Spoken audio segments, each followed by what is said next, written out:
So from here, we go along here. I have this closed. That's how I will drain the tank. When I want to do a water change, I will just take the level from the sump. Obviously it'll be higher than it is here, but we'll take it down 20 gallons, 30 gallons, but by draining that goes straight to the drain. And then I'll take my little trash can here that I'm cooking up some water, and we'll fill the tank back up. So water changes should be really easy. Really looking forward to that. Oh, and we also have an auto top off. See that little guy? And it doesn't have the line going in right now, but the RO unit goes into here, and it'll top off when I want that. So that'll be super. No more blowing bubbles. I'm a little tired of constantly having to top off the wet dry. So speaking of the wet dry, here we go. The flow going into the wet dry, it's tough to see in the video, but it's a lot. It's a lot more than it was. And you can see over here I have this little Tupperware contraption. The only reason I did that is because I didn't want to drill a hole into the wet dry right away, because just in case this whole system was a failure, I wanted to be able to put the wet dry back upstairs and just run the system the way we did it. So I did these siphon tubes. I only had this one to start with, and it just wasn't enough to get water from there to there. So I made this other one, and the air tubing was just my way of getting air out of the line, so it was a full siphon. You can see the water level is higher there than it is there. I don't like that. It wasn't like that last night.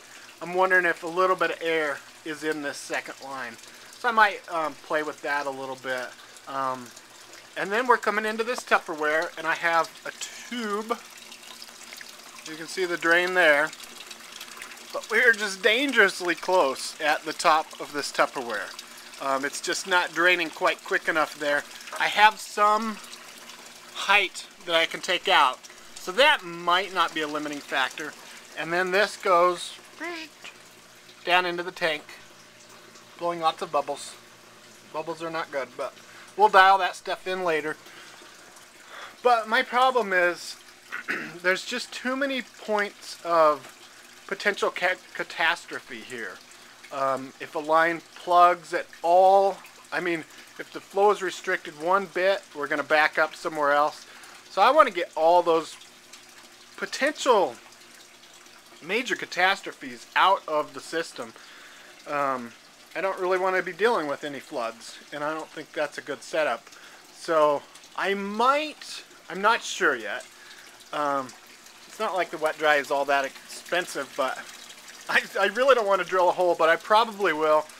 I'll probably drill a big, huge hole there, have a bulkhead, and then have a line coming straight out and down. So we'll just skip all this Tupperware BS and be safe and get that water out of the wet dry. Now, while we're talking about a wet dry, I don't really understand all that it does. I know it's a filter, and it gets, oh, you probably don't want to see the insulation, do you? It gets impurities out of the water, I guess. I guess there's little animals that live in there that are in a slightly air, slightly water environment that help your tank. But I've heard that they're not that great for reef tanks. And then I also heard that when you have a refugium, which I plan on getting going down here eventually, that a refugium is just, and bioballs is going to be overkill.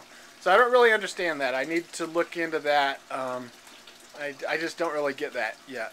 But once again, we'll deal with all that later. We have a few bottlenecks in the system that we need to deal with first. So I'm going to toy around with that today, and we'll see if I make any progress. I really hope one of these videos, this puppy is full blast open, so that huge pump that we purchased can run at 100% potential. So that's all for now. Oh, here's some good bubbles coming out. Hi, Bubbles. Oh, out of focus. One thing about these little flip cameras, they're very convenient and very cool, but There's not a lot of settings that you can change on them. In fact, I think there's like an on-off button. So, okay, that's it for now, and we'll see what we can do. Wish me luck.